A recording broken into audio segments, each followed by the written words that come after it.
আহারে জামাই, মূলার দিনই আইলা না। এই মূলা খাওয়ানোর পর জামাই কিন্তু আপনার বাসায় ছাড়তে চাইবে না, কারণ এত বেশি মজার এবং সুস্বাদু যে জীবনে যে কোনোদিন মূলা খায় না সেও এটা দেখলেই খেতে চাইবে। আর শুধু কি খেতে চাইবে, একটা খাওয়ার পর রীতিমতো কাড়াকাড়ি লাগিয়ে দিবে, যেন সে ভাগে একটু বেশি পায়।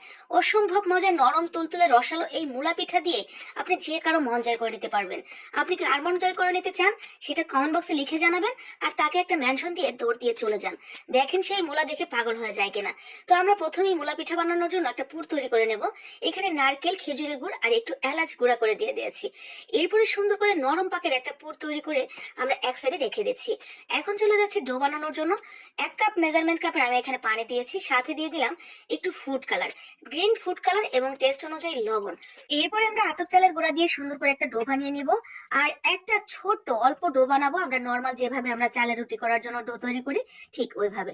তো এটা আমি নর্মালি করাচ্ছি, আর এটা আমি গ্রিন ফুড কালার দিয়ে করাচ্ছি। তো দুইটা দই কিন্তু আমাদের লাগবে মোলার যে কালারটা আনবো আমি কাঁচা, তো সেটার জন্য। তো এখন দেখেন আমরা কি করব, প্রথমে গ্রিন যেটা সেটা একটু বেশি করে নিয়ে আমরা একটা বলের মতো তৈরি করে নিয়েছি, আর সাদাটা থেকে একটু কম নিয়েছি। এরপরে একটার উপর আরেকটা চেপে এভাবে বসিয়ে দিয়েছি। এরপরে গ্রিনটা উপরের দিকে রেখে দেখেন সাদাটা পেছনে দিয়েছি, আর গ্রিনটা উপরের দিকে রেখে আমরা একটা বাটির মতো তৈরি করেছি।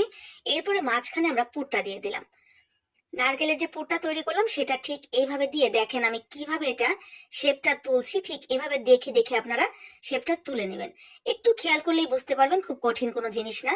প্রথম দেখাতে হয়তো মনে হতে পারে এটা কিভাবে শেপ করেছে বা এতটা কঠিন, আসলে এটা কোনো কঠিন কাজ না। আপনি একবার দেখলে এটা পারবেন। এরপরও যদি মনে হয় যে হ্যাঁ বুঝতে একটু অসুবিধা হচ্ছে, আপনার টাইমলাইনে শেয়ার করে রাখতে পারেন, অথবা ভিডিওটা টেনে টেনে